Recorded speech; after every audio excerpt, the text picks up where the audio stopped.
Hello, everyone, and welcome back. Excuse the bundled up attire. It is currently 0 degrees outside, and that is Fahrenheit for all of you Formula One fans out there. And I thought, due to how cold it is, we might as well talk about some Soviet literature. It is often brought up that the city of Chicago and the city of Moscow are quite similar in terms of their climate on an annual basis. So I've always felt like there's a deep connection in that, and with it being the midst of winter, I've been reading a lot of Russian works, and I mentioned this in my year-end video, but I want to talk about a specific author, and that's who we're talking about today, and that is Mrs. Lydia Chukovskaya. I'm going to put this. I'm covering up this book. This here, right here, this Durkheim book. My last video got age restricted, and for a couple of reasons, I'm assuming they don't tell you, but I'm assuming it's because of that book is like prominently displayed the entire time, and that's one of those words that they don't like. If you've been around for a little bit longer, you know there's another book. It's hidden away up here now.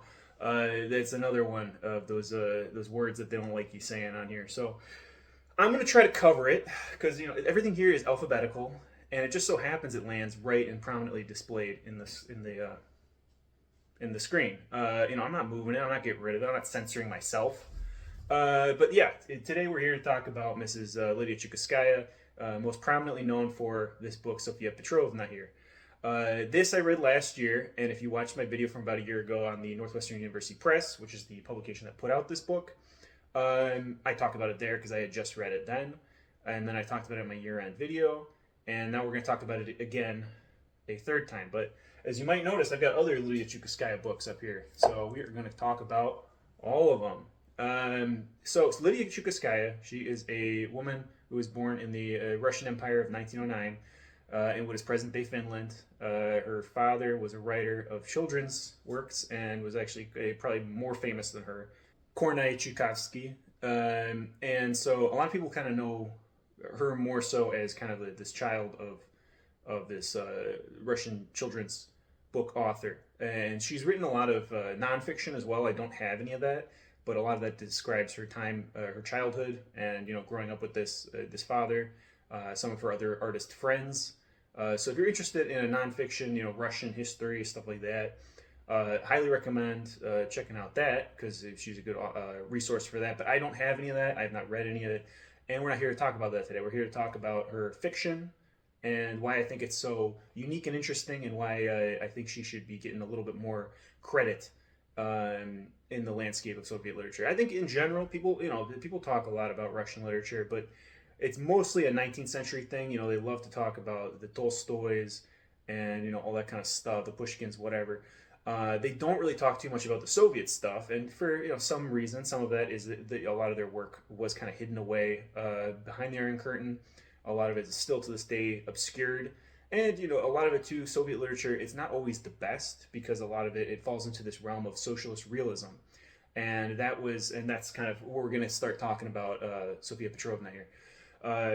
Socialist realism was a genre of fiction, and, it doesn't exclusively fall under the Soviet Union, but I think that's the most common example of it being utilized in a society. This is state-sponsored art, and this art is something that was produced with the idea of upholding the nationalism of the Soviet Union, at least in this context.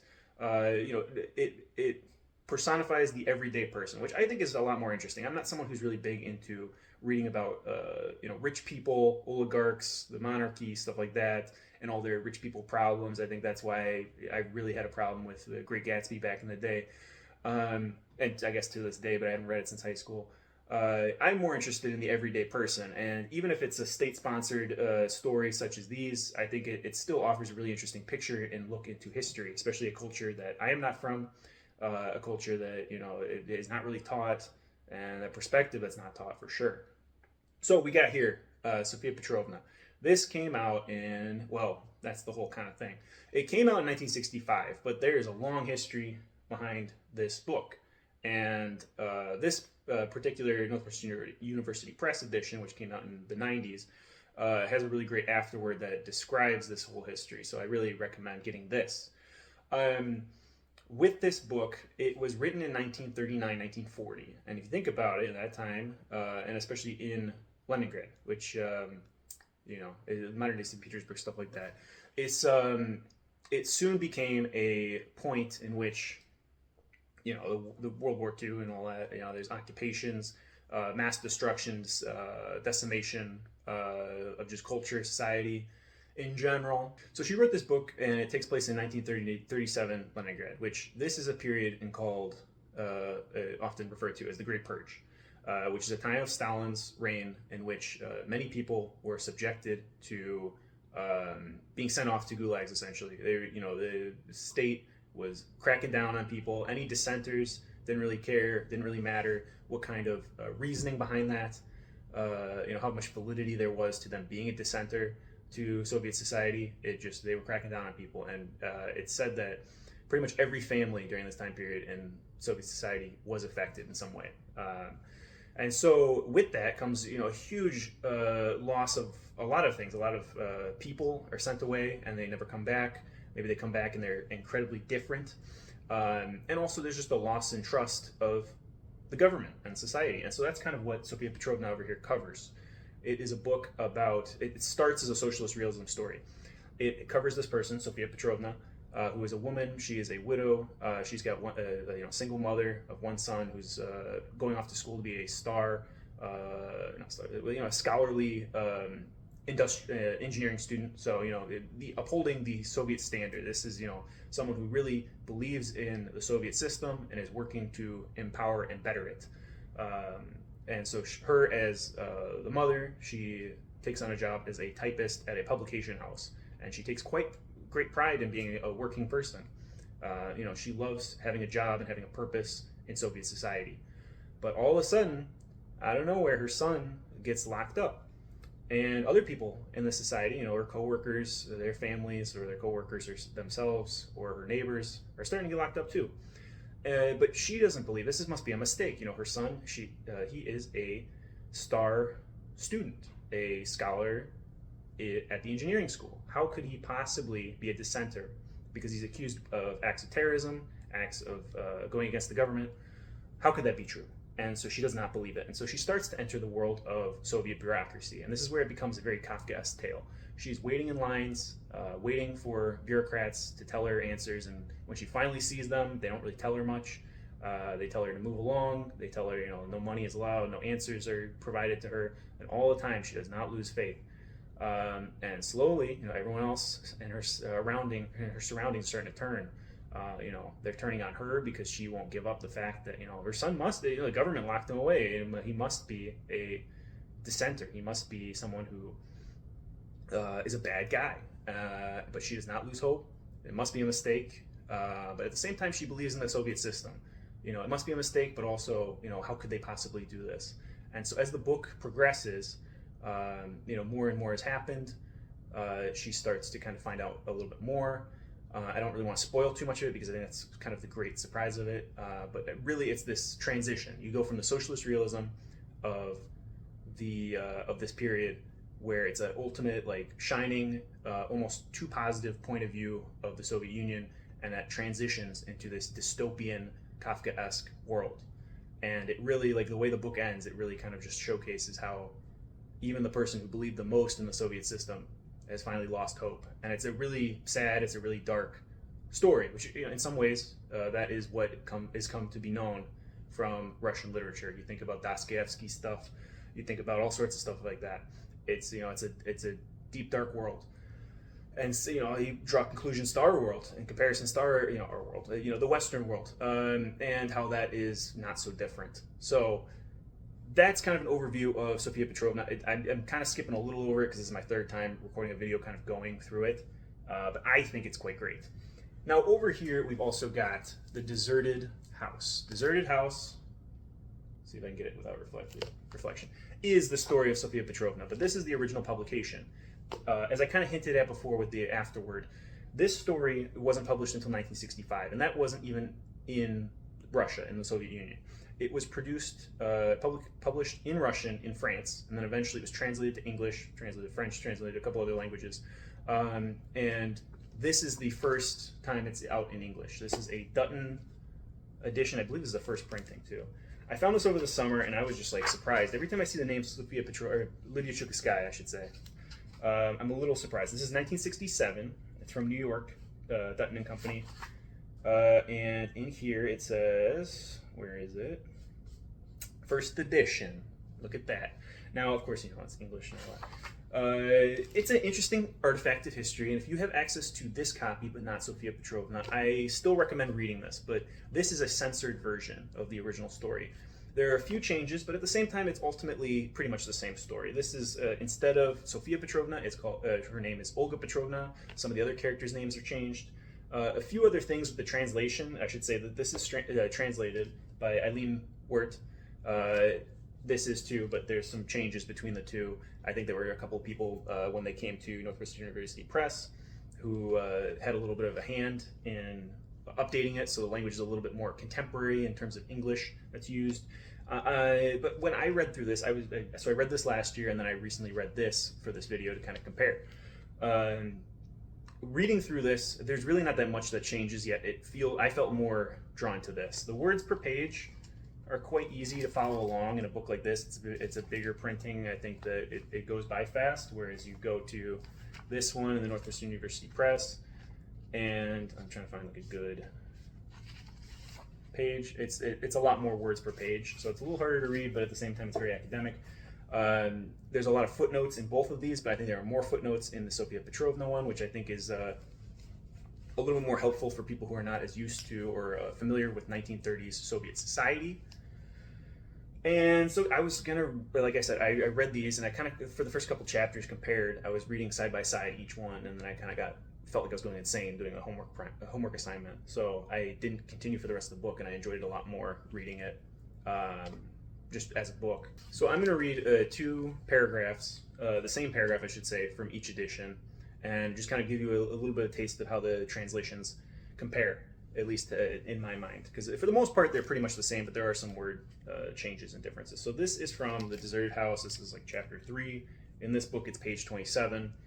And it starts with, "But Mama, it wouldn't be fair for Doroshenko and his children to live in the cellar, would it? While we lived in a nice apartment, would that be fair?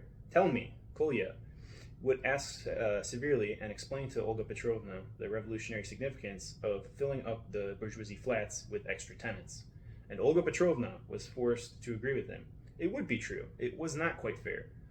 Only it was not bad that the policeman's wife was such a slut that the sour smell from her room even filtered out into the corridor. She was scared to death of opening the window vent even a crack.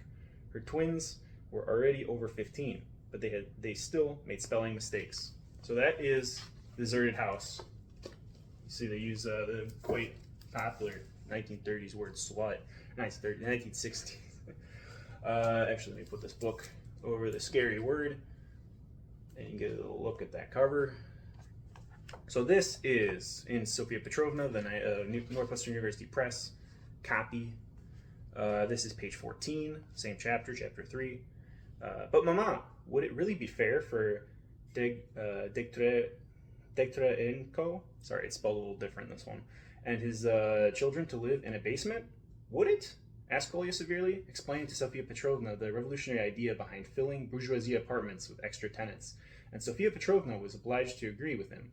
It wasn't quite fair. It was just too bad that Degtyarenko's wife was such a sloven. Even in the corridor, you could smell the sour odor from her room. She was scared to death of opening the vent window even a crack. And though her twins were already in their 16th year, they still made spelling mistakes. So that actually is I would say a chapter or an excerpt that's a little bit more extremely changed from how it was in the original printing, but I should say this is the original writing of it. Of course, they're both translated in English, so is it really the original?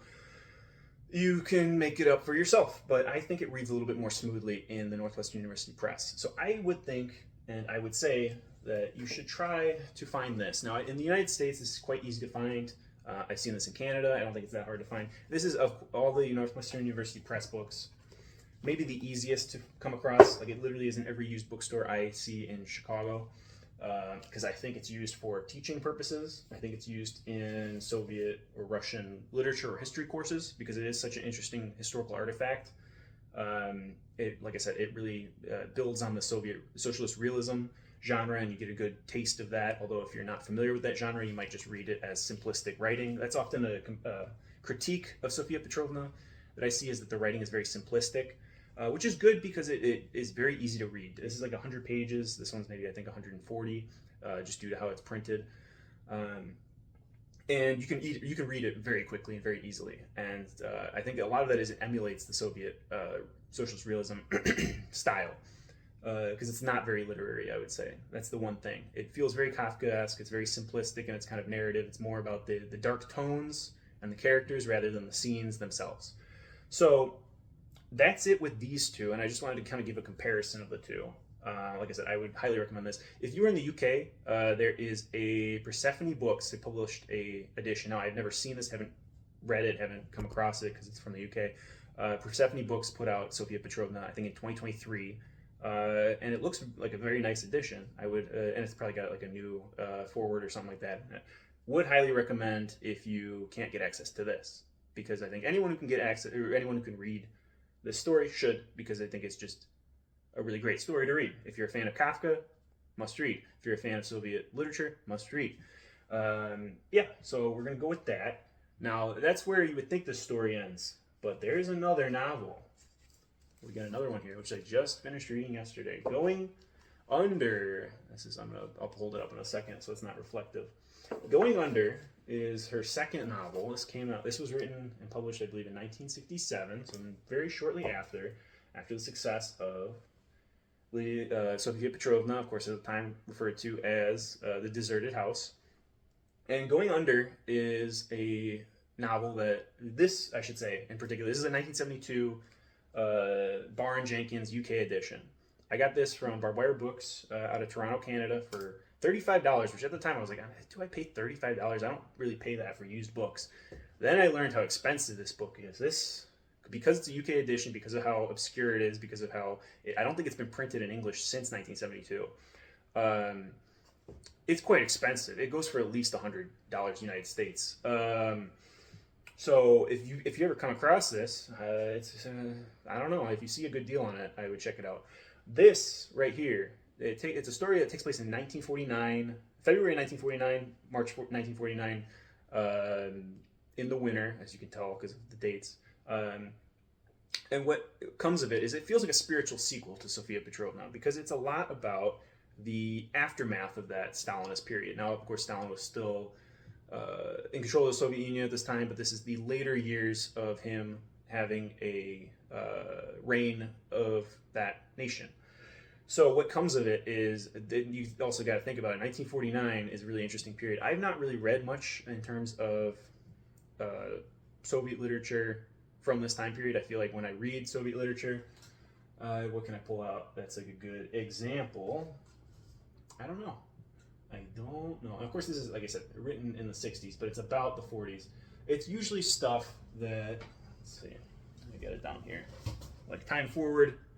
I pulled this out during the Northwestern University Press book. This is socialist realism for sure. Like, this is like no fun, no twist on it, exclusively talking about cement. That's from like the 20s and 30s, where it's super optimistic. Or you got something like Vladimir Sorokin's The Q, which actually I do want to talk a little bit more about this, because the whole like lines that it happens in Going Under as well, but in Sofia Petrovna is so much of waiting in lines, and that's such a big part of Soviet society, which is all of what Sorokin's talking about here. But this is, the 70s, I think this is 81, but late 70s, early 80s, the like kind of end of the Soviet Union, where things are a lot more dismal, a lot more dire. Not to say that they weren't here, but a lot more explicitly dire and severe. He does a really good job covering what lines mean in Soviet society, and so it really kind of painted a picture for some of this reading coming up. But it's interesting. I'll talk about it when I talk about Sorokin, but I think that he likes to make the comment that these kinds of lines are exclusively a Soviet phenomenon, but I think that lines have a very extreme component in capitalist society as well. You think about Disneyland, you think about the Supreme store. There's plenty of lines that are artificially made and horrendously experienced under capitalism. Going back to going under. Someday we'll get through it all. This it's a different woman, different place. This takes place in what is present-day Finland, which, if you think about it, and not too long after 1949 is when that becomes more independently Finland, but at the time it's part of the Soviet Union. All these artists who, they kind of come from wherever, but they go out to this guest house out in the country, and they are all artists. That our main protagonist is a translator, but we've also got other writers of various genres and styles. We've got journalists, we've got filmmakers. They're all coming to this house to kind of like escape away from metropolitan life and work on their craft. And what happens is our character here, she meets all these different characters. And she herself, her husband was sent off to a work camp, and she meets another guy who works and lives in this house, who just so happens to have gone to the same work camp, and they kind of bond on that because she doesn't know what happened to her husband. She got a message from the Soviet government that said 10 years with no communication, and she learns that that's kind of a lie. There's no such camp or no such decree as being sent away for 10 years with no communication. And it's been 12 years since her husband disappeared. So what happened to him? Well, probably nothing good. It's a very dark, once again, and dismal tale. There's a section in there where she actually waits in line. It feels very similar to Sofia Petrovna, where she's waiting for answers. And when I'm getting a little ahead of myself, but it's done in a really interesting way that feels like a great nod to Sofia Petrovna, but while also building on it. It's probably one of the best chapters in the book. But before I really get into that, so I was saying about Sofia Petrovna, it's a very simplistic novel because it emulates the socialist realism style. But here is the complete opposite. This is a beautifully written book. It is. I've been reading a lot of Vladimir Nabokov, and of course, nothing really compares to that. But it's a really beautiful, well-written book. If you see on this cover here, it's this kind of gray, the dead trees, the fog, the snow. That is what we're getting descriptions of here. That's one of the greatest beauties of it. Like, reading this during the winter right now has been a joy. I'm not someone who's usually like, oh, it's winter, so I'm going to read winter books. Usually I'm like, cold as it is, I don't want to be feeling like I'm even colder by reading a book about how cold it is. But I felt it worked really well. It was a really enjoyable book. And this is a little under 150 pages, so it's a little longer than Sofia Petrovna, and the word count is a lot higher. So this is her offering a little bit more of a taste of what her capabilities are, a little bit longer of a novel. And I think it's a better written book, but I think that Sofia Petrovna is the better of the two, only because of what it symbolizes in Soviet society. So I wanted to just read the opening here. Let me move to cover the scary book. I'm going to read the opening paragraph, which I think is just a great little scene setting and maybe an example of what the writing style is. So once again, this is the opening paragraph. Here we are. Here is your Litvinovka, said the driver. Once again, making the wood and the mauve snow turn sharply before my eyes. At the sight of the tiny Finnish house flying towards me, my heart sank. I was hoping to find something different at the end of my journey after 3 hours in a cold train and a house in a car. An hour in a car. No doubt, the wash basin would be by the entrance. It would smell of the kitchen, and the damp firewood would be stacked by the stove. The misery of living in winter in the summer house, which I so detested. There would be a draft from the windows and from under the doors. So that's just like a little descriptor of what this house is like that she's going to stay in. She doesn't really like it seems a lot nicer than what she initially makes it out to be. But it's it's that Soviet, like, it fits that stereotype of what you think about with Russian writing, where it's kind of bleak, and there's good reason for that. So this, once again, it takes place in 1949. This is, in my opinion, it covers the Russian Soviet identity of this generation of not even just artists but people in general. In 1949, The post-war years for the Soviet Union, it's very different than the U.S. It's very different from even the U.K. I would inline it, just because I've read so much and know so much of my personal history, or personal experiences with the German post-war years, where their society is so ravaged by war. It's not even just that so many of their enemies were killing them. It's that their government was too. And so there's a mass loss of population, farmland is destroyed, people are missing, and there's just the buildings are destroyed, cities are completely changed. And how do you rebuild from that? You kind of have to start over, really, like, especially with evil ideologies being the reason why those things are the way that they are. And so, maybe it's a little different, I'm a little oversimplifying it, but what comes here from Going Under is every character that is met in this book has a tragic backstory. They are people who fought in the war, they are people who lost family in the Holocaust, they are people who were sent away to these work camps, they were living under occupation from the Nazis, stuff like that. Everyone has a story, and it's all different. It doesn't matter what religion you are, it doesn't matter your age, it doesn't matter what your occupation is. All these people have kind of suffered together. And how do they rebuild? How do they move forward? I think that's the question that Lydia Chukovskaya is asking here. And of course, she's doing this in the 60s, so she's got some time to reflect. All of these characters, I think what makes it really a work of fiction, so open about what happened to them. Because if you've talked to anyone from this generation, there's not many of them left now, but if you grew up kind of hearing these stories from anyone, like I said, like anyone who's lived in Central Europe and grew up during that time, or was an adult or whatever, just existed in early 1940s Europe, they've experienced a lot, and most of them took a lot of those experiences to the grave. If they even talked about it, it probably was decades later. So they're very open in this book, which I think is what makes it a work of fiction and also a work of reflection, already a couple decades removed. Once again, like I said, it really captures this haunting nature. There are a lot of references, once again, because of the prose, how strong that is, and because of the cast being primarily artists. There's a lot of references to earlier Russian poets of the 19th century, of the early 20th century. There's a whole little index in the back where they probably list about a dozen of them and what their status was. Let's see. I don't know. I don't even really want to read through all the names, but it is a great index of like 1800s Russian poets. And I think a big reason for that, obviously it fits into the tone because of the narrative, but it paints this picture of what was Soviet society like, or not even Soviet, what is Russian culture, what is Russian society in the past. And now, instead of looking to the future, because there's not really much of a progression to the future, but more of a present of 1949, what do these Russians of 1949, and really just Soviets, because some of them, it'll reference a lot of different ethnic groups too. There's a lot of talks on having Jewish characters and talking about anti-Semitism and the rise of Zionism at the time, and how that's kind of a reaction to what was experienced in the years preceding that. There's the talk of some of the Finnish characters, and like I said, like it's not that one particular ethnic group is really suffering more than anyone else. I think everyone is, and I think it's painted out pretty well that everyone is kind of suffering under this hand of everything that has happened in the previous decade to Russian people, Soviet people.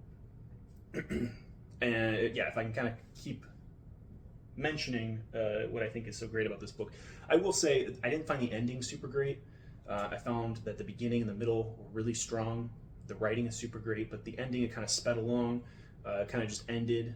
And that's fine, but I think it was a little underwhelming. So that's why I think that Sofia Petrovna is still the better book of the two, even though this is much better written. It is a crime that this book is lost to obscurity and to a high price value.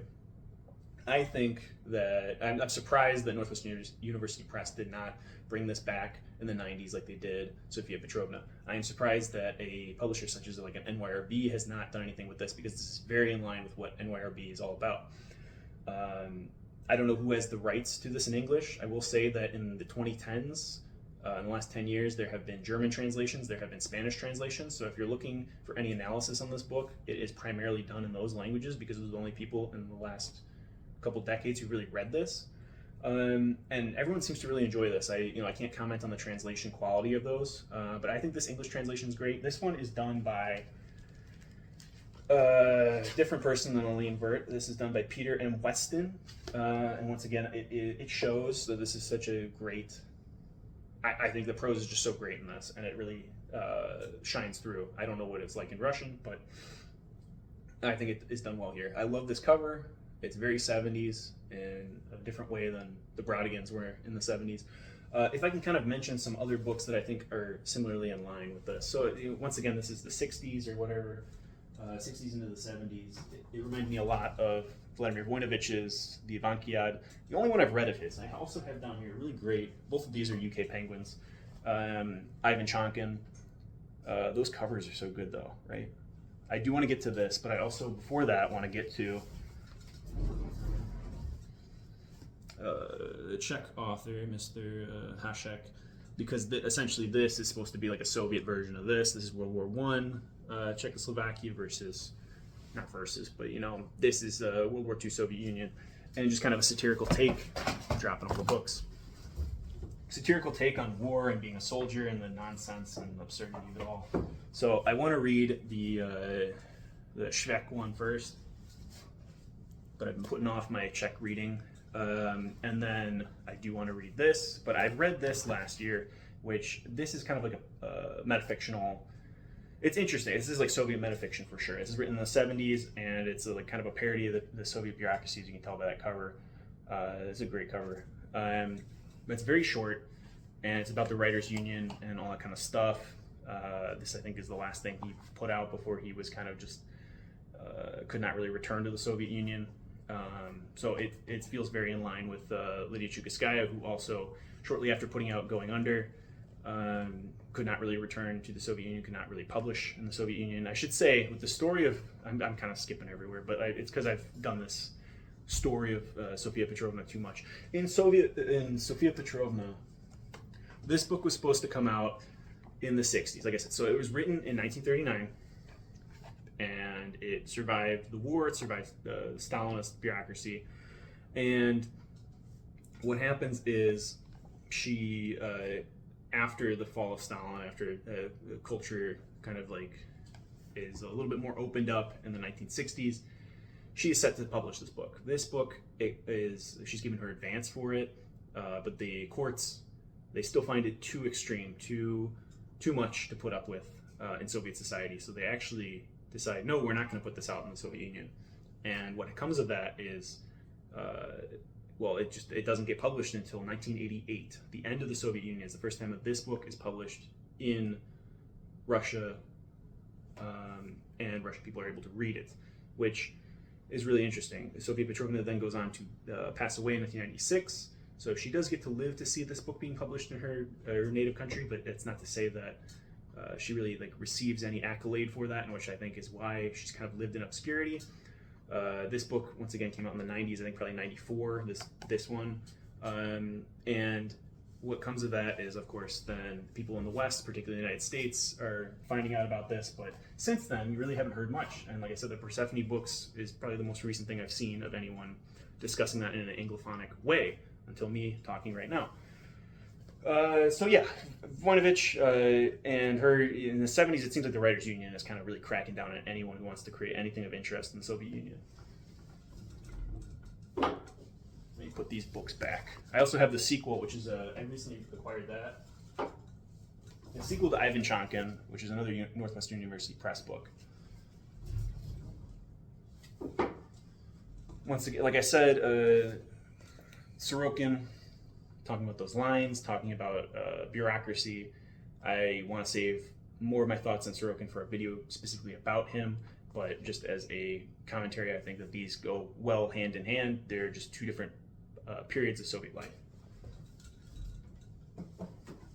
And aside from that, I think that's pretty much what covers, in my opinion, what I know about Sofia, or Lydia Chukovskaya, Sofia Petrovna, and Going Under. Thank you for joining me. I'd like to cover more authors, more interesting books of obscurity. I hope that someday other people can experience this. Like I said, it's a crime that it is at such a high price value, it's so hard to find. The only 2 copies I could find in 8 books were, like I said, over $100 US, and both sourced from outside of the United States. So it's too much. But yeah, I'm hoping to create some more videos. Thank you everyone who's joined me, especially after the end of 2024 list. Like I said, that video got age restricted, so I'm surprised that anyone really saw it, and I'm really grateful to anyone who's seen it and commented and liked and all that kind of stuff. It's become my second most popular book-related video I've created, which those list ones are always going to do good, but I wasn't expecting that in such a short period of time, especially being age restricted. So thank you so much. I'm hoping to talk about other things now that I have all the books here. Maybe I'll do a bookshelf review or something, a bookshelf tour or something like that. And hopefully it's not so cold next time, because it's cold today. So hope you have a good one. See ya.